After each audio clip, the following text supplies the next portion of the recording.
Okay, thank you for being here tonight, everybody. We appreciate you.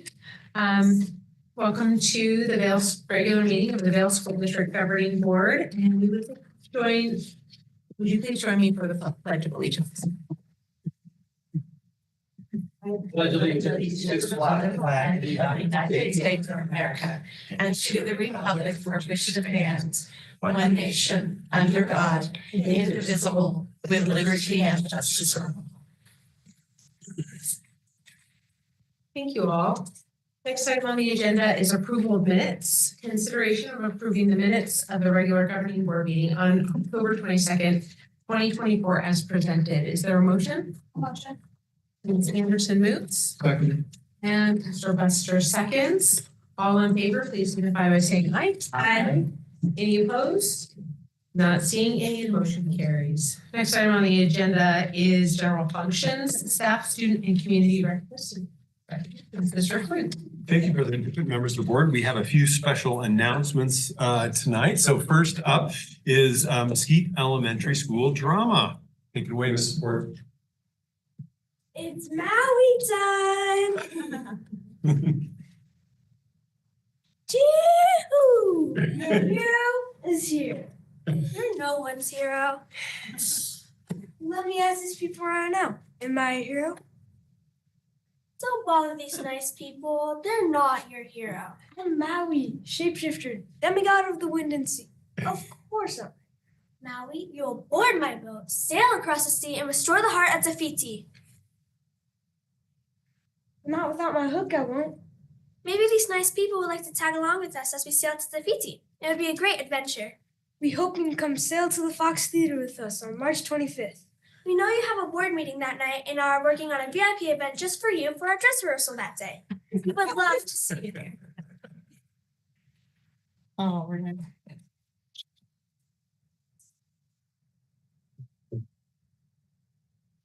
It's great, the members of the board. I know that you have a board meeting on Tuesday, March 25th. And I tried really hard to make a special VIP event for you guys, and it didn't work out the way we hoped. We will still have a dress rehearsal for you to come and watch during the day if you would like. And as always, your invitation is extended to the evening if that's what you. I'll leave that to you because I know Mr. Cruz have been asking you for me pretty hard. So all your invitations unfortunately got sent out early this year, so you should all have already received them. And we hope that you can make it either for the dress rehearsal or the actual performance. I feel like I might be sick that night. I don't think I'll be able to come to.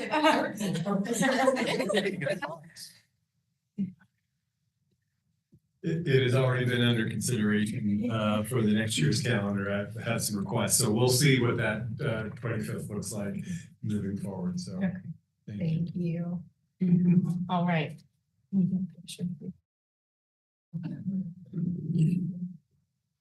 Yes. Okay. Put the board settle in this way. Yep. Okay, we're gonna come in the middle, okay? You two in front. Okay.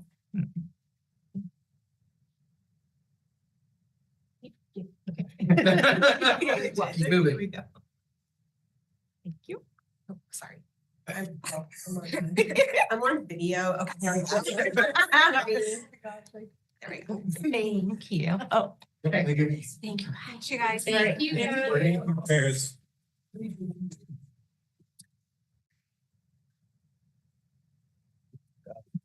Great. Okay. Nice to see you, Mrs. Ford. Thank you for our annual invitations. Next up, we have Make a Difference Day, who Heather is Miss Sal, Miss Peggy Benson Runyon.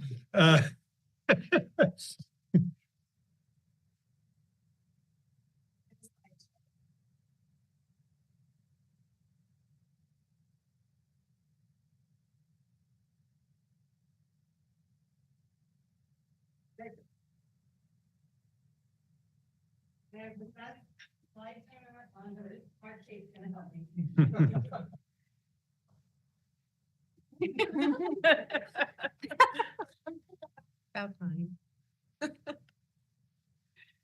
Good evening, President Tippett, members of the board, and Superintendent Cruz.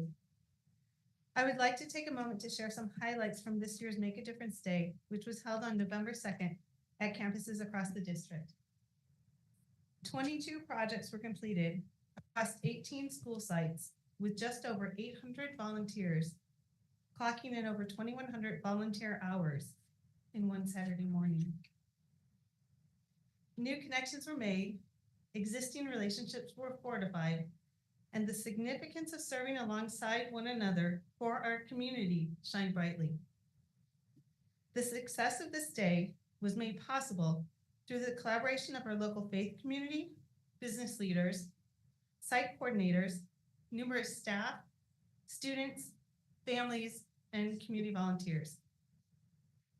I would like to specifically thank the Rincon Stake of the Church of Jesus Christ of Latter-day Saints, Suski Figueroa, Relief Society president from the stake, is accepting on their behalf.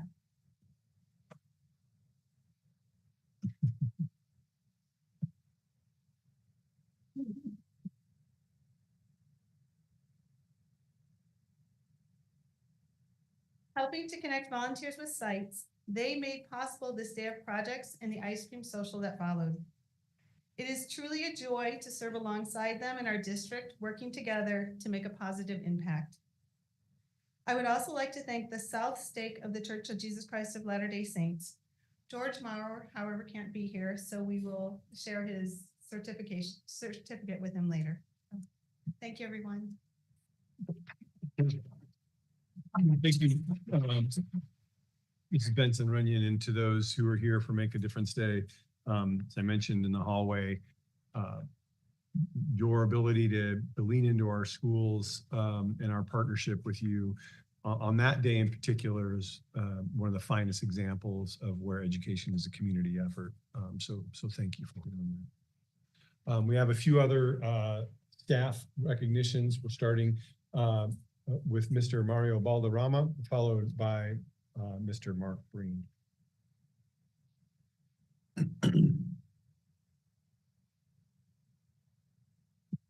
Thank you, Mr. Caruth, President Tippett, and members of the Governing Board.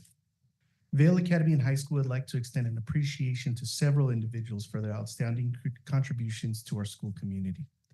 First, special recognitions go to Brandy DeLima and Candace Palafox for the coordination of our recent Fall Festival event. This gathering successfully brought families together for a fun outing at the end of a long school week. Vail Academy also recognizes Janice Mason for her leadership for our United Way Drive. Her effective communication has been key in engaging our staff and sharing essential information about the drive. Erica Edmosillo is celebrated for her role as the Student Council sponsor and her efforts in coordinating our Red Ribbon Week and Spirit Week events. This included a presentation on anti-drug messaging by our local DEA officers. Vail Academy would like to recognize Shay Van Meter, our music teacher, for showcasing her mariachi band at our last board meeting and at the St. Rita's event on Saturday. Ms. Van Meter has also been instrumental in preparing her elementary and orchestra classes for upcoming musicals. She demonstrates her dedication to nurturing a diverse range of musical talent, and it really shows through the students' work. Lastly, recognition is in order for our administrative interns, Melissa Hubley and Joanna Whitaker, who participated in a recent charter school 8th grade nights and at the Children's Museum to help recruit potential families to Vail Academy. Their commitment to providing support through administrative coverage and involvement in various campus events has been greatly appreciated this semester. Thank you. Thank you, Mr. Balderrama. Mr. Mark Breen, followed by Ms. Corey Brockman. Good evening, President Tippett, Mr. Caruth, members of the Governing Board. On behalf of the Technology Department, I'd like to recognize a few folks that have been doing an amazing job to help move the needle for our district. First, I'd like to recognize Rita Boyd for her consistent effort in providing high-quality professional development related to ed tech for our teachers. Rita does this in so many ways, and her most recent efforts is a workshop series titled Create and Innovate, where In over 8 sessions throughout the year, she's offering after-school PD with the assistance of some of our technology advisory team members to help teachers create resources for their classroom, discover ed tech tools, and collaborate with others. I'd also like to recognize Elaine Murphy for leading our efforts in digital citizenship by forming a team that includes people from across the district. They'll meet throughout the year to create a program that empowers our students to navigate the digital world responsibly and effectively. With Elaine's leadership in this area, we'll be able to better support administrators, teachers, students, and parents in preparing Vail students for the opportunities and challenges of the digital age. I'd like to also recognize Nicole Witt, who has recently been helping us to facilitate all aspects of our hub website, which many of you are familiar with the EEP process. So that includes evaluations, EEPs, and other incentive programs. As we've grown as a district, this effort has become much more time consuming, and it's critical to have someone to lead and be that point of contact for these programs. And Nicole has done an amazing job at that during her short time in taking this over. I'd also like to recognize Micah Jensen, Robin Klinger, and Mark Mullins for their efforts in rebuilding and replacing our phone server infrastructure, which includes the back-end systems that run our phones, voicemail, and emergency response system. We're almost complete with this project, and when it's done well, it goes mostly unnoticed, which it has so far. They've done a great job leading this in conjunction with our Cisco consultants to be as smooth as possible. Finally, I'd like to thank and recognize all those who helped with our recent All Tech Day, which was held last week on November 5th. It was a complete success. Our team enjoyed a wonderful day where we focused on the power of community by continuing to build the culture and relationships of the technology department with speakers and presenters who came to us from across the state and beyond. Our relationships with educators in other districts, vendors, and other partners enabled us to pour into our team for a wonderful and engaging day.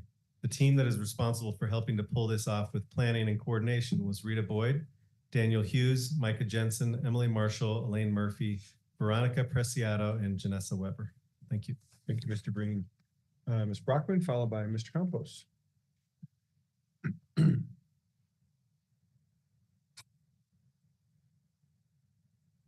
evening, President Tippett, Mr. Kruth, and members of the board. First, I want to recognize Dr. Pamela Alley and Lisa Baker from the VIP's evaluation team. They met and presented to the community programs team of directors on VIP's referral process and provided them with resources to help better support their team. All parties are working together to better bridge any gap between shared students so that success is met at both programs and families feel supported.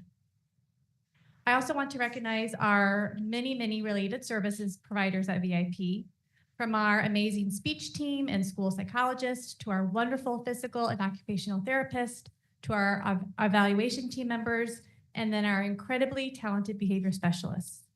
These individuals go above and beyond to meet the many different needs of all the students as a Vail Inclusive Preschool. Their hard work, forward way of thinking, compassion, and dedication does not go unnoticed. A big thank you goes to Pamela Alley, Lisa Baker, Dana Busenbark, Celine Codwell-Thomas, Allison Carson, Angie DeMarco, Destiny Estrada, Ross Herrera, Mary Hestworth, Megan Kinkiner, Teresa Martinez, Jessica Moffett, Dawn Molina, Abigail Rodman, Julie Sack, and Kelsey Watatach. Lastly, I want to thank and recognize the instructional team leaders and coaches who support our teachers at VIP. Their commitment, positive energy, and willingness to go above and beyond for the betterment of VIP is greatly appreciated.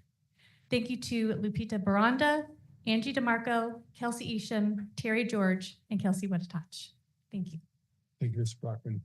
Mr. Campos, followed by Mr. Carney.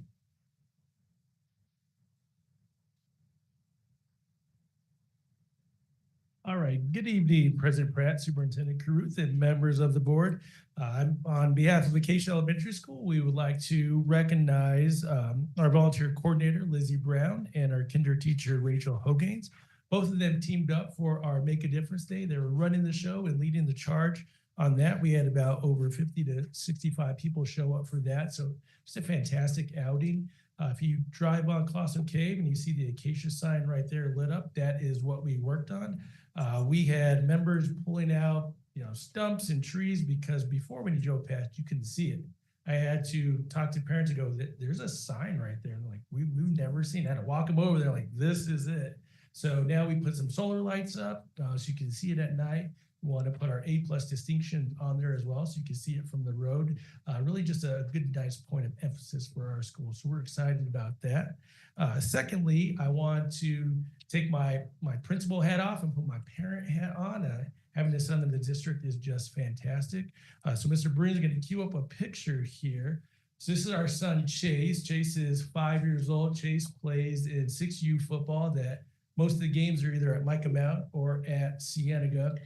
Two of the boys in the picture right there, it is Jaden Thorson and Josiah Thornwell, both Cienega athletes, student athletes, great in the classroom, part of an undefeated season right now, heading into the playoffs. And they come every Sunday and they referee youth football. My son has grown such an attachment to these two guys.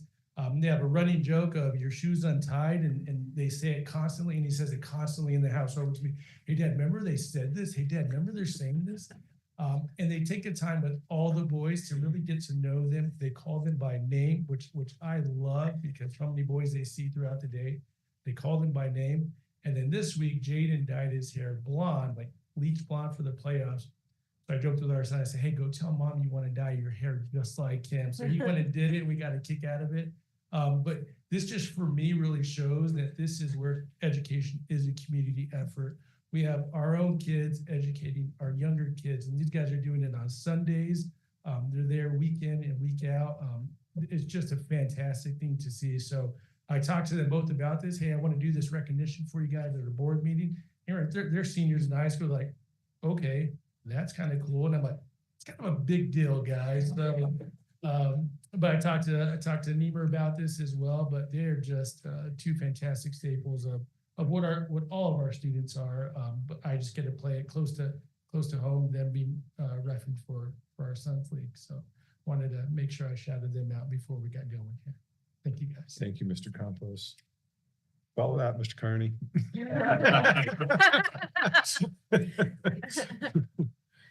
That was encouraging news, right? To see our kids working with kids. I have some more encouraging news for you. We, in an effort to increase in enrollment, we have been working really hard with our elementary schools to do a few specific things in their already busy fall season. One was there was a recent Tucson Children's Museum event that they showed up to, which had an outstanding showing that night. And we look like we have about 15 to 20 parents that are showing interest from that particular event. And then traditionally we would hold Kinder Roundup in the February, March time, but we recognize that the competition starts earlier these days. And so we are doing kindergarten roundups. In addition to our February, March Kinder Roundups, we're gonna do some here for the first time ever in November. And that just takes a Herculean effort on the part of our schools. And so I want to thank the following individuals who are leading those efforts: Jason Campos, Kate Roble, Samantha Demeff, Andrea Garbett, Chris Widosh, Kendra Forgas, Rebecca Villalobos, Diane Vargo, Lainey Kitzmiller, Rachel Tankersley, Dennis Barger, Ken Graff, Krista Fields, and Sarah Bates. And then I also want to thank our marketing department through Darcy Mentone, Stacy Winstrig, and Kendra Santucci. They're just also working right alongside them to advertise the event, not only through Facebook ads, but also through banners that they've purchased for the schools, also for sandwich boards that you'll be likely seeing pop up on staffs, and a whole host of other things that they're doing to increase awareness for our enrollment nights. Thank you. Thank you, Mr. Carney. I have a few other staff student recognitions I want to highlight. First is a student recognition. This past Thursday, the Office of Research and Innovation and Impact at the University of Arizona has been hosting a Women of Impact evening. And as a part of that, it's a third annual event. They have been including young high school young women in that celebration, and identified 29 young women who are women of impact in their communities. And of that 29, 5 of them were from Vail, 1 from each of our respective high schools: Molly Aiken from Micah Mountain, Autumn Lund from Andrada High School, Valerie Montano Valencia from Empire, Antonia Ortiz from Cienega, and Larissa Petkoff from Vail Academy and High School. Congratulations to them. Also, for our staff, on the same Thursday night, The Tucson Values Teachers Program in partnership with Raytheon acknowledged outstanding educators in the area for Raytheon Leaders in Education Award. This award recognizes teachers in Pima County for their exceptional commitment to education and leadership within their community and support for their peers. And we had two of them, one, Nancy Weber Graff and Jeannie Wages, both from Andrada High School, were honored. So congratulations to them. And that's all we have for staff, student, and community recognitions this evening. Wonderful, thank you. The next item on our agenda is call to the public. At this time, the board may consider and discuss comments and concerns from the public. Is anyone here to address the board tonight? Not seeing any, we'll go ahead and move forward to correspondence and reports. The superintendent's report, Mr. Fruit. Thank you, President Tippett and members of the board. You may have noticed we had an election last Tuesday, and I just want to acknowledge seriously what elections look like locally and in particular to our school district, and acknowledge that 5 community members ran for 3 seats for our board. Allison Pratt, Chris King, Callie Tippett, Laura Moore, and John Mothershed. There is perhaps no more vulnerable thing to do in our democracy than to make the leap, gather the signatures that are necessary, and choose to run for a publicly elected position. So to all 5 members who ran, I simply want to say thank you. As school districts are governed by publicly elected community volunteers who then make decisions as representatives of the community. It is perhaps the most pure form of democracy that we have. So I want to acknowledge all 5 who ran for those positions, and in particular, the 3 who in this case were re-elected: Allison Pratt, Chris King, Callie Tippett, for doing that. I think that frankly is a statement of support for the direction and the decisions that have been made at this table by all of you. For the school district in particular, it signals the ability of continuity and stability for our staff, our parents, and our students. So that's all I have for superintendent's report. Thank you.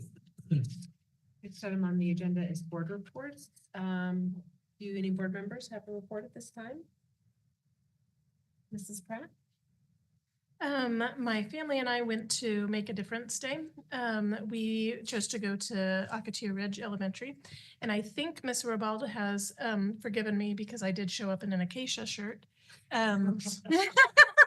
As I was getting ready that morning, I was like, nobody's gonna notice. And then like literally I'd been there like 10 seconds and she was like, I like your shirt. Anyway, it was a really great morning to work alongside people in our community. And I love what Mr. Kruth said. It's a wonderful day to signify that community is, or the education is a community effort. So it was a really great morning. I also attended Esmond's Trunk or Treat, and it was a great event. And the line to go, they always have the trunk or treat going around the bus bay, which is super fun. And the line just went around the whole parking lot to wait to go into the line for trunk or treat. So it was very well attended and a really fun night. So thank you to everybody who put that on. I suspect it was more than just the students. It was some of the neighborhoods who came and to have a fun night. And then I also attended a site visit at Cienega. It was a really wonderful visit. Really great to see all the wonderful things happening on campus. Our oldest son graduated from Cienega, and it doesn't feel like that long ago, but even just in those few short years since he was there, there's lots of added programs and just really, really good things happening for kids. Thank you. Any other board members? Mr. King? So I also got to do a trunk or treat. I did mine at Pantano though. So that was a lot of fun getting to see how the community came together and just all the kids who came around, and just talking with and I just lost the name here. So I was talking with Jean Peglow, and she said that over half of the volunteers for the trunk or treat were students. So it does go back to show how that community comes together. And the student volunteers were actually, I think, having as much fun, if not more, than the kids that were actually out there getting the candy. Then I also attended Vail Pride Day, so that was a lot of fun getting out and talking to a lot of the community there as well. And then the 31st, I got to do the district trunk or treat. So we get to watch all of the preschoolers come through. So, and we got to see the superintendent actually dress up in a Halloween costume. But you have to go find the pictures though. And that's all I've got. Mrs. Anderson. Well, I'm just going to piggyback off a few others, but our family every year has enjoyed Make a Difference Day, and our family again this year, and our kids have been blessed by it, and just the work and volunteering and working together, I think as a family has been so important as we serve together. And so I'm grateful for events like that are put on. I also got to go on the site tour at Cienega High School, and I love going to all of the schools, but when you're a mom there, I walked into a classroom, and because we were giving a tour and I didn't know what hour it was, and my daughter was in one of the classes, and that was pretty awesome as a mom. But I am grateful for the programs there. We got to see the bookstore, which that was kind of cool, and to hear some of the things going on there. We went through the Fine Arts Hall and got to see the dance program, which is pretty awesome there because they now have 5 classes and a full dance program. We saw the instrumental, the band room, the choir room, and we also got to the black box and got to see the drama room. Then we went to construction and JROTC, the weights room, which there's so much I learned, and what they are doing through the weights program there was amazing, especially using technology. And I'm sure I missed some things that we saw, but those are just some of the memories I have. And it was such a good experience to see again what each of our schools, the programs they have, like Allison said, and how these bless and benefit our children. So thank you. Any other reports? Mr. Buster? Lots of stuff to report. Had the opportunity to join the Halloween festival at Andrada and Pantano with the Chris King, which was phenomenal. He never disappoints with his costumes and engagement with the kids. And then Ms. Peglow introduced us to Mr. Sweet, history teacher. We got to see the dioramas. So we related it to education, but really phenomenal what those teachers are doing over both of those schools. And the community engagement was second to none. Really, really outstanding. Had the opportunity to attend Make a Difference Day, helping the Corona Day Tucson Community Alliance work to clean up in front of Sycamore, as well as Corona Foothills Middle School.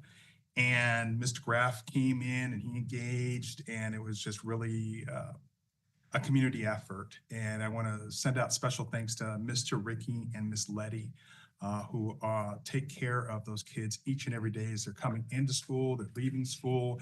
They keep the areas around there pristine to take care of our kids, especially those that are walking to school, parents, teachers.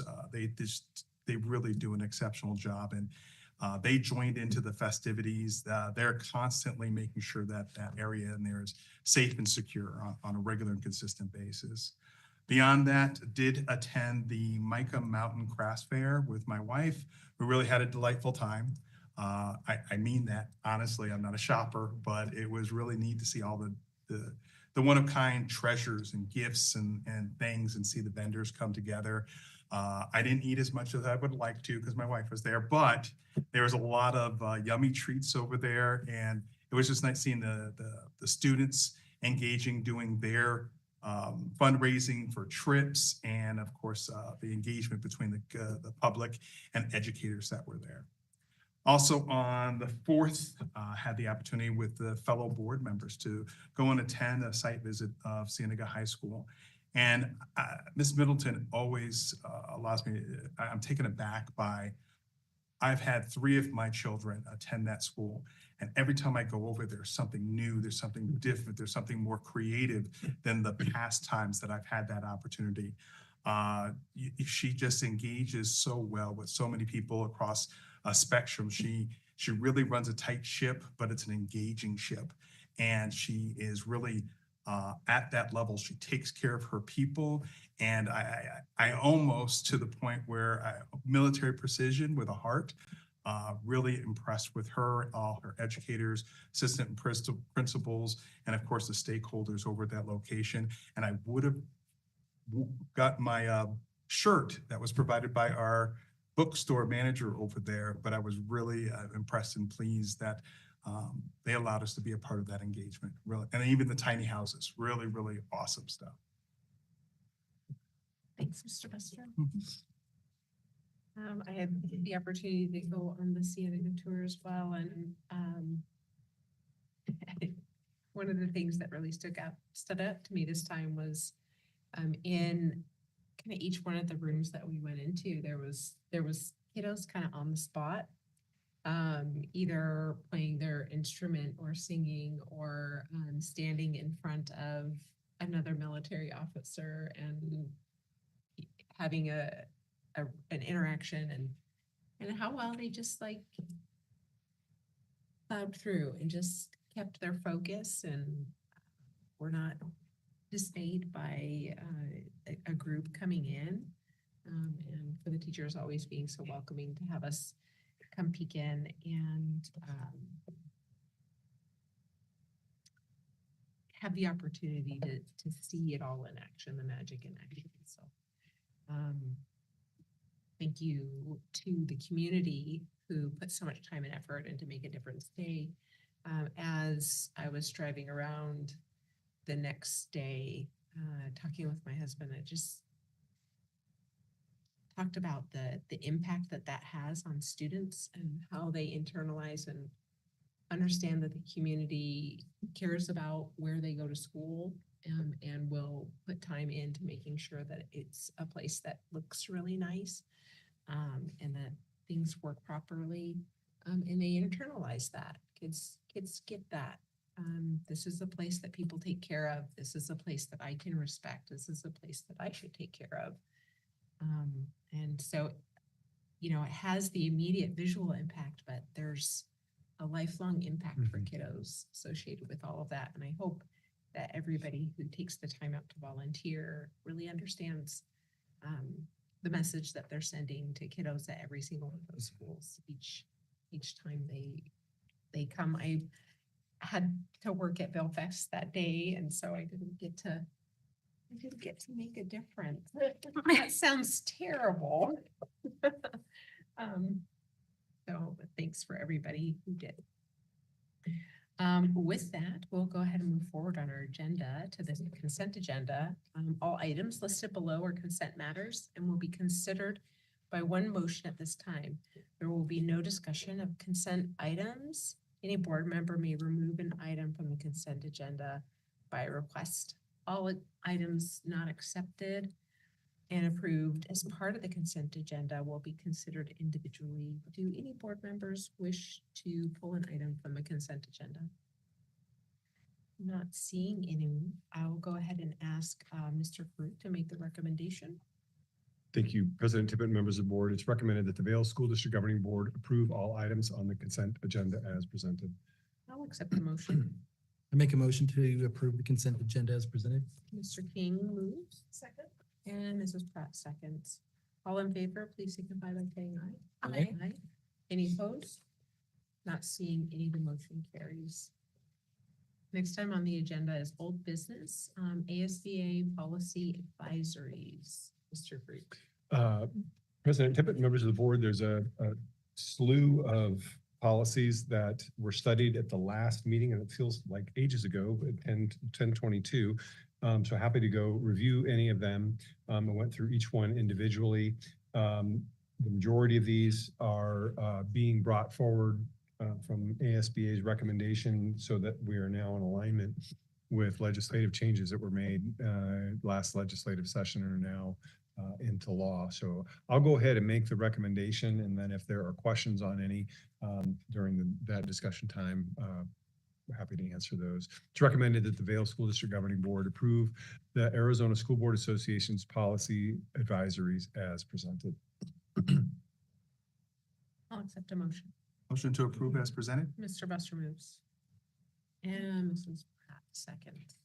Any comments or questions regarding the policy advisories? Not seeing any. Thanks for giving us the chance to study ahead of time. I'll go ahead and call for the question. All in favor, please signify by saying aye. Aye. Any opposed? Not seeing any. The motion carries.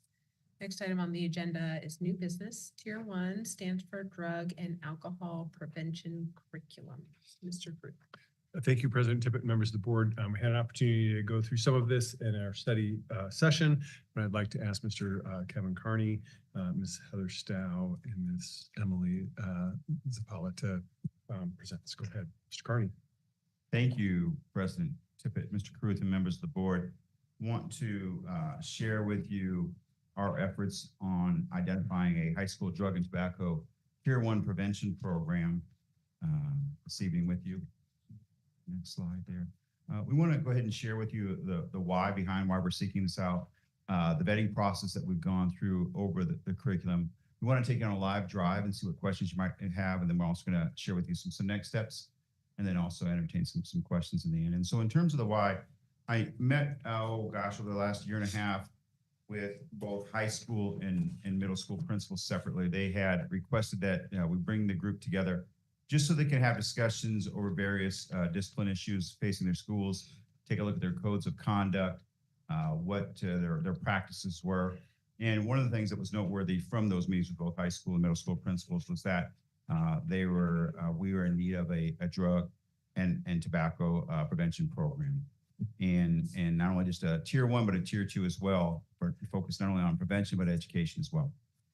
We followed that up with more input. We meet twice per year with some of our high school students, approximately 8 students from each of our high schools. We meet once in the fall and once in the spring to bring a variety of issues to their attention and get their feedback. And one part of their feedback this past year was that they also believed that there was a need for a drug and tobacco prevention program. So with that in mind, we then sought out to locate what programs are out there. I'm going to go ahead and turn over to Mrs. Stow, who's going to walk you through what those efforts look like. Good evening, President Pratt, Superintendent Caruth, and members of the board. We went through a pretty rigorous vetting process that mirrored very much what we did with character education, curriculum, and what we are bringing to you today is the Stanford curriculum. It was actually developed by the Reach Lab in 2018, and it serves over 1,300 schools across 37 states. And what we really loved about it is it's up to date. It's updated twice a year with really factual information to share with our students. It really emphasizes good decision making. It actually walks through strategies addressing peer pressure, the legal implications of drug use. It goes through specific drugs and gives them the information they need, just surrounded around prevention. But it also talks about overall well-being. So we really feel like it's a well-rounded program for our high school students. Initially, Mr. Carney, Mrs. Zappala, and I vetted a few programs, and as I shared, landed on the Stanford program. At that point, we felt that we needed to bring it to some focus groups from each of our high schools. So you'll see the dates that we met with each of the groups, and they gave us some really wonderful feedback that was collected and really used to revise the Stanford lessons. So they really aligned to what our community and what our schools need. This is just an overview of the groups that we met with. You'll see that there were not only assistant principals and principals, but also dean of students and counselors. So we felt like it was a well-rounded representation of folks to get a good perspective on the programs. Here's a listing of the feedback that we received. Once again, just to reiterate, I think one of the top pieces is they felt like it was up-to-date information to keep our students safe. It really, as Mr. Carney addressed, it's meeting a gap that we currently have in the prevention piece at a Tier 1 level that will be able to impact every student across our high school campuses, that it really sets that foundation. It's really grounded in instructional practices. There's anticipatory set, engagement strategies, and closure in every single lesson. It was obviously built by educators. There's no financial cost to our schools, and it's flexible implementation that meets our schools where they are, so they can decide who will be the main facilitator and then fit it into classes that makes the most sense for them. And then Mrs. Sapala actually cross-referenced it with our Vail School District health standards, and it meets 6 out of the 7 of them. So it's a really good link to our health classes specifically. There were a few concerns, just who will the facilitator be on the campus and the integration into classes, that the curriculum is sustained across all 4 years, and that it impacts every single student so that they all receive that consistent information. And then there were minor adjustments of the content around some of our harm reduction strategies. We really wanted to solely focus on prevention at that tier 1 level, so we needed to make a few modifications just to fit our students and our community. You'll see here the 13 lessons that are addressed across the Stanford curriculum. You'll see that it sets a foundation. The first 4 lessons, lessons 5 through 10, are on specific drugs. And then there's also a lesson on marketing, on school drug policy, and then there's a wrap-up lesson on lesson 13. They're all around 50 minutes in length, and right now our schools are talking about embedding them into health classes. But in more specific detail on the lessons, I'm going to turn it over to Mrs. Apollo, who's going to do a live drive for you of a cannabis lesson.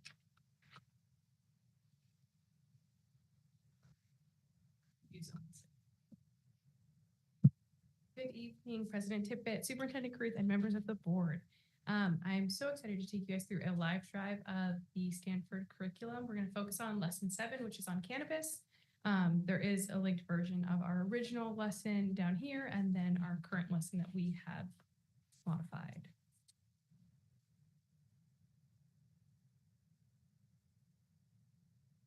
So on slides 1 through 5, there's going to be an introduction just to the day's topic, which is cannabis. We'll talk about what we're going to learn and some common terms. Slides 6 through 8 are going to introduce cannabis, explain THC and CBD, and cover basic components and their effects on the body. Slides 14 through 19 will talk about inhaling cannabis and that method of use. Slides 22 through 29 will talk about ingesting cannabis and those immediate effects. Slide 13 and slide 30 through 32 will talk about long-term health risks. And then on slides 20 through 21, you'll see the environmental impact and exposure risks. So secondhand and third-hand smoke risks, emphasizing the potential harm to family, friends, and pets, which support the objective of understanding the broader impact of cannabis use. And the lesson concludes on slides 33 through 37 to summarize the continuum of use, suggested harm reduction strategies, and provide resources to help teens make informed and healthy decisions.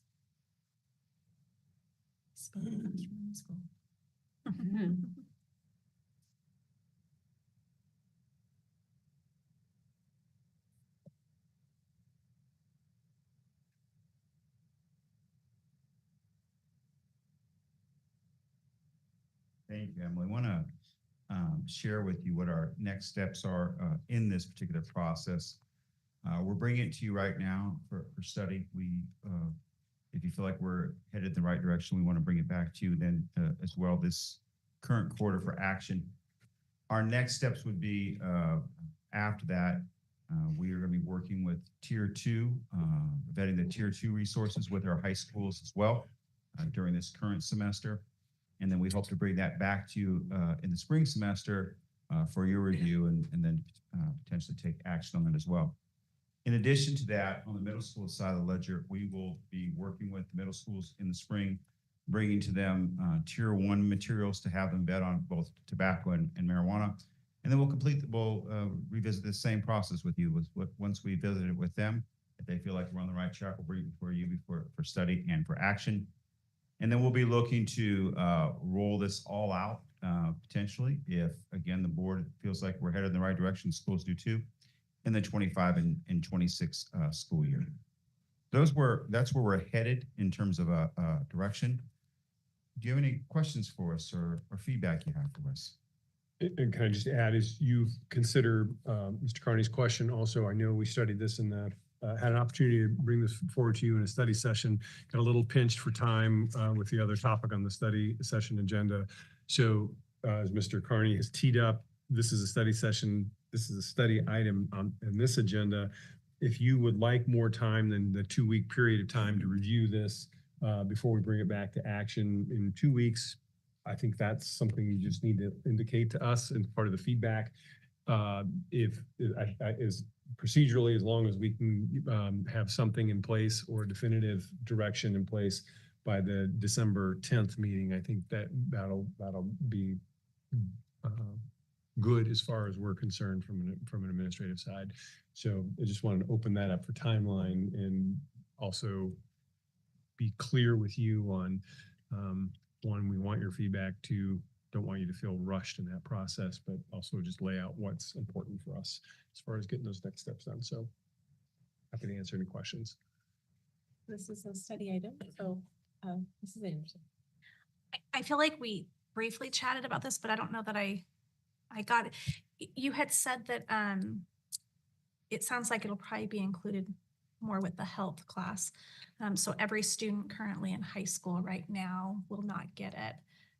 And so I'm actually excited to see this implemented in the middle school too, and I'm excited to see what comes out for that. But is there, and I don't know that is there a plan to retro back to like these other grades to give the opportunity to go through this for those high schoolers next year? Just so I understand, I'm going to tee it up to Mr. Carney here, but just so I understand your question, are you talking about, so what about current juniors right now? Current freshmen, sophomores, and juniors who will be sophomores, juniors, So, and seniors okay. next year. Yes. That will have already So helped us. those who aren't freshmen, what happens with them who are still in high school, Yeah. Mr. Carney? Can you just talk about also what kind of the working idea is at high school and how to deploy this currently? And then what if there might be a catch-up plan? You bet, President Tippett, Mr. Cruz, members of the board, Ms. Sanderson specifically. Yes, that we have not spent an inordinate amount of time on talking about what implementation looks like at this point. The early return, if you will, is that schools would be looking to potentially implement this in health classes, which to your point would miss a wide swath of students. And so if the board felt we were in the right direction as we come back to high school principals, we would be digging more into, okay, so how do we catch up those kids who are missing? And then in future years, right, if we were to do this in health classes, what does that look like for a kid who comes in who's a sophomore, or a junior, or senior? Or to your point that was made in the study session, if health classes are taken online, then this potentially isn't available to them. So those are areas that we still need to cover and go into in more depth.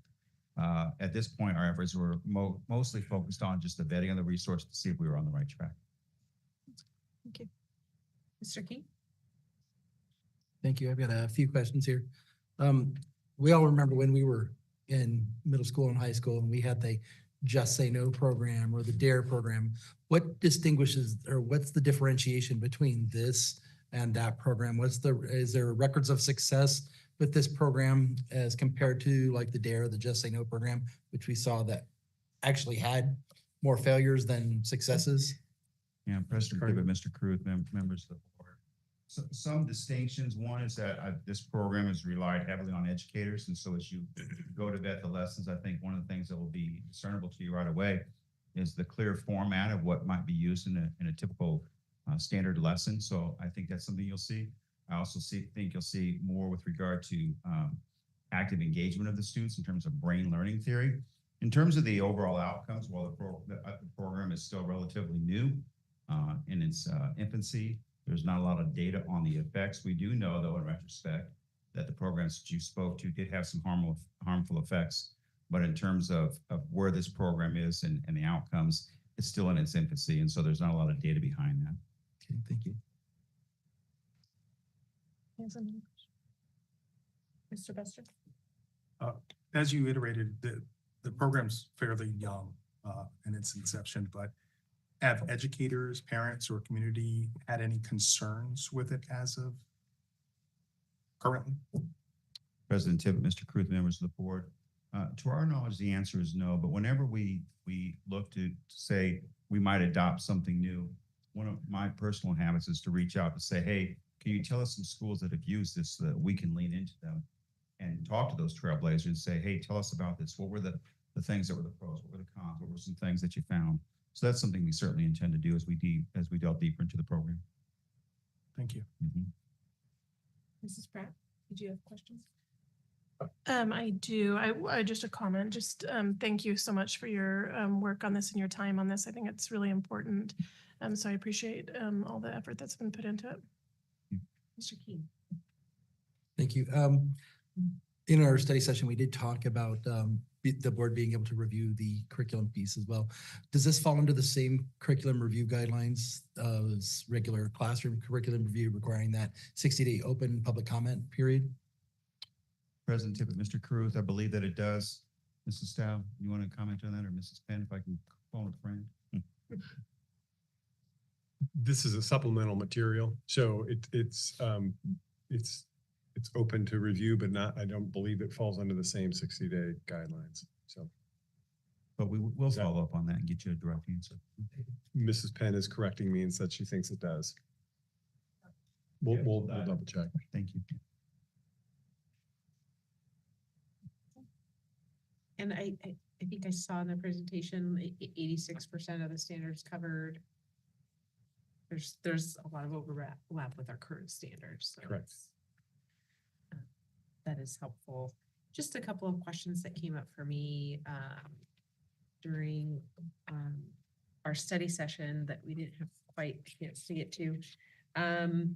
Is there any, and maybe this is not the place to do that, like in the class when they're talking about some of these, the detrimental effects of some of these substances, is there also the opportunity to talk about the consequences of sharing such substances on a school campus or using such substances on a school campus so the kids can really understand like the consequences of bringing that here in addition to that health piece? President Tippett, Mr. Caruth, members of the board, yes, there is. That spiral throughout the curriculum in 13 different lessons, not in every lesson certainly, but in several lessons. And they go over what's the impact in terms of school consequences, law consequences, getting kicked off the team perhaps, consequences at home. So it does walk students through those various scenarios. In addition to that, one scenario that we greatly appreciate is that it gives students specific strategies and practice for how to say no when they get in social situations, when they're confronted with someone who might not want to be sharing or ask them to partake. Another question that came up for me, one of the last steps of the lesson that we got a chance to go through was kind of some linked resources. How are we vetting our linked resources? Mrs. Tippett, Mr. Caruth, members of the board, that's something that we've gone through as a group to go through those particular resources. In fact, there's some that we've eliminated as well. Because Stanford is based out of California, they had many California resources. So we not only eliminated those, but in some cases replaced them with Arizona resources, but we reviewed all those as well. Great, thank you. And just for people listening who may not understand, can you talk about the difference between a tier 1 behavior intervention and a tier 2 behavior intervention, and why are we approaching those two different ways? Yes, thank you, Mrs. Tippett, President Tippett, Mr. Caruth, members of the board. The purpose behind that, tier 1 is meant to be that it hits all students, right? All students are taught that information, or come in contact with information. Tier 2 is meant for a more funneled approach for a smaller group of students. Typically what we're envisioning this looking like is a student who's actually caught using on campus, whether it be nicotine or THC or partaking in alcohol, that we would use the tier 2 information with those students, with a smaller group of students. Any other comments or questions before we ramp that up? Okay, thank you so much for giving us a chance to study and giving a chance to come back around for some questions. And I guess we'll see you in a few weeks. Thank you. Okay, next item on the agenda is the 2024-2025 301 goals. This is a study item, Mr. Caruth. Thank you, President Tippett. Mrs. Penn. Good evening, President Tippett, Mr. Kruth, members of the board. I come to you each year to talk about 301 goals and our site leadership goals. This is no different. Part of our 301 plan has provision for goals to be set, and when met, for teachers to receive payment of $700 per goal. There are 2 goals that are identified each year. There's some criteria for that. One of them is to be connected to academics and to be measurable, and another is to have support for our beyond textbooks. As you look through these goals, you'll notice that they are in fact in alignment with that. The process for developing the goal, it takes place after the school year starts for a couple of reasons. One is because it's important that all new staff have an opportunity to participate in determining the goals. Another is that we wait until after our data dig so that we can get the information from our academic A through F letter grades and comb through that and make some determinations of where we want to go. And then after those goals are set with teacher input, with input from our data in alignment with our district goals, then they're taken to the individual site councils where they are approved by the site council. And then they're taken here for your final approval. One of the things that we look at pretty closely with these is not only that they're aligned with the district goals, but that they are appropriate for the individual school site. So where there's pretty common language around that beyond textbook goal, and each of the sites has probably the exact same language around that. What you'll see in that academic goal is it's going to look different from site to site, specifically from elementary school to middle school to high school. That even within a band such as our middle schools, you may see a difference in the percentage that is identified as the target. And to speak to that just a little bit, one of the things that we look at with that, years ago when we were working with WestEd, they were starting us in the process of looking at 70% as the kind of the threshold between what is a kind of a classroom remediation effort and what is kind of a tier 2 remediation effort when a student isn't mastering that skill. When we've been with an assessment for multiple years, that tends to move up, and at some sites, principals have moved that expectation up to 80% or beyond 80%.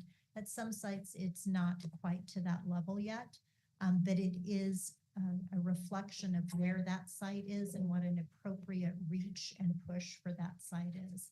And so when you're seeing, for example, a 70% threshold, that still means that that site is working to move up to 20% of students even to meet that particular goal. So just wanted to give a little bit of background on why there's some discrepancy from site to site. It's individual to the need of that particular school. And so what I'm bringing to you tonight is a study item, and it is a look at the goals that have been created at the sites. They have been reviewed by peers. They have been through the eyes and the questions of the individual site councils, and then they come to you for final approval. Happy to answer any questions. Any comments or questions? Mr. King. Thank you. The question I had is, what are some of the questions that some of the site councils have asked? Mrs. Payne. President Tippett, Mr. Kruth, members of the board, I have not asked that question. So that's a good question, but I don't have the answer. that's something you'd like me to follow up on, I can reach out to some principals. I saw some phone a friend happening earlier. There's a few site council couple of members and the principals here. We could. I think most things that we look at was just getting the feedback from Mr. Hassey, seeing that the goals have increased from the previous time that we had approved it. But also we reviewed what like the real goals were before and that they were reached. And so making sure there was enough push for the upcoming. I don't know if this is annual, I don't remember, but reviewing to make sure that it's for all of this. But I feel like we were just given a lot of information, so there wasn't a lot. We can gather some input on that. Yeah, it would be kind of nice to see if there if there was questions, if there was concerns from the site council level regarding the goals. Were they not stringent enough? Were they too stringent? You know, so see some more of the background on the site goals. Thank you. Any other comments or questions? Mrs. Pratt? I know on the leadership goal, one of them, and I'm trying to remember which one it was, the site council president signed it. Not all of them did, so I can't remember. I don't know if they did on the 301 goals as well. But to me, that indicated, at least for that one, yes, they talked about it at site council, and I'm assuming they wouldn't have signed if they didn't feel comfortable with it. So I appreciated seeing that. Yeah. Any other comments or questions? All right. Thank you for taking staff through the process and bringing parents up alongside making the decisions. If you look at the goals, you can definitely see each site in each one of these goals. These are not cookie cutter. Everybody does the same thing year after year every year. So I really appreciate the thoughtful approach. And this is a study item, so we'll go ahead and move forward to the 2024-2025 leadership goals. Mr. Krug. Mrs. Penn. Thank you, President Tippett, Mr. Pruitt, members of the board. Our site leadership goals have a similar process, slightly different. So I'll kind of highlight the similarities and then highlight the differences as well. They're similar in that they're aligned to the district goals. They're also aligned to the 301 goals. You'll notice that.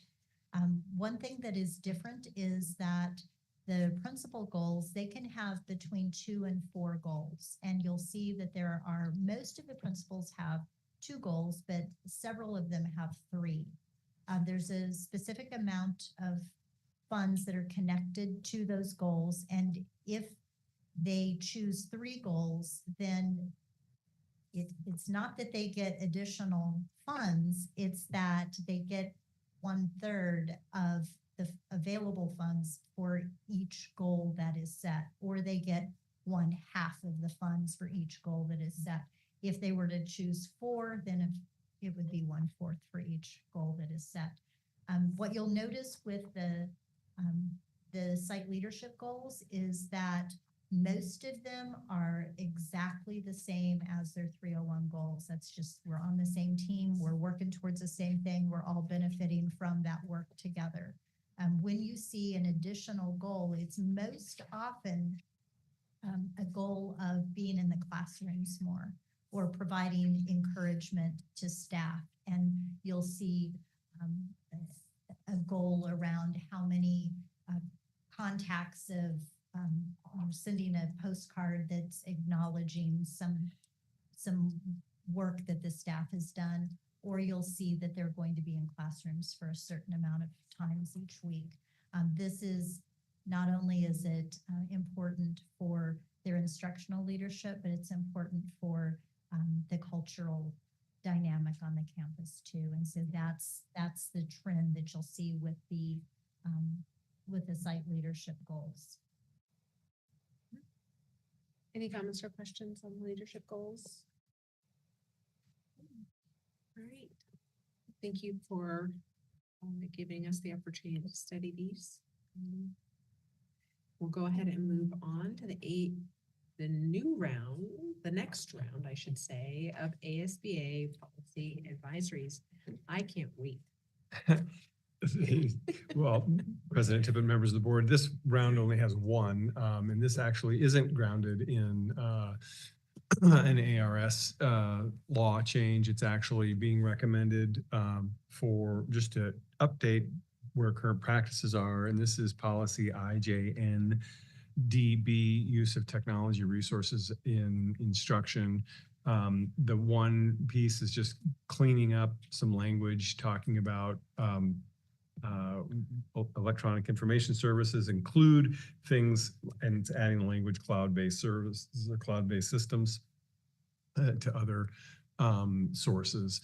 But the primary change of this is some language around generative artificial intelligence programs or generative AI. You have that language in front of you. It's pretty broad in its suggestions. We're evaluating that internally. My first blush, I think our first blush of this is that it allows for its use, in my mind, within the context of our tech common values and within the context of what we've already laid out regarding some guardrails around AI usage in teachers, in particular, ensuring data privacy, things like FERPA, which is student privacy, and then how to use that within both for staff and then for instructional purposes. And just in full transparency, since this is policy that we're looking at and considering, we're piloting with at some high school levels some programs around how to use AI in upper level classes and what that might look like. That's helping us shape kind of practice around where we need to go as a district and more broadly with student use. At this point, we do not feel that having AI as part of lessons in the younger grades meets our criteria, in particular around data privacy use, and what are some things that are within the tools around that. So we're pushing into this. We're pushing into it as a district, experimenting and testing it with student use. Feels appropriate, if we're going to do that, to have some policy language also that mirrors kind of our own guardrails around that. So I know Emily Marshall has presented on kind of some ed tech topics previously. Happy to go back and look at some of those pieces, but for the purpose of this policy, this is just some suggested policy language around that. So happy to answer any questions related to this specific policy. Right, any comments or questions? Yeah, I appreciate that we're looking at this through the lens of our technology values that we work with parents to develop and make sure that we're staying within those guardrails, as well as facing the reality that AI is here. Yep. Just like the internet was here when it showed up. It's going to be a part of our lives, and we need to make sure kids are prepared to engage in that in a safe way, so that when they go into the workforce and they are required to use it, they're doing it safely. All right, any other comments or questions? Not seeing any, we'll go ahead and move on to our next item on the agenda, which is executive session. The board may enter executive session for evaluation of the superintendent. And so I guess we will take just a quick 5-minute recess, allow the room to clear. Yep. And then the board will enter executive session, or do we need to enter it now? Yeah. Okay. Correct. All right. And should a board member make that recommendation? Is there any,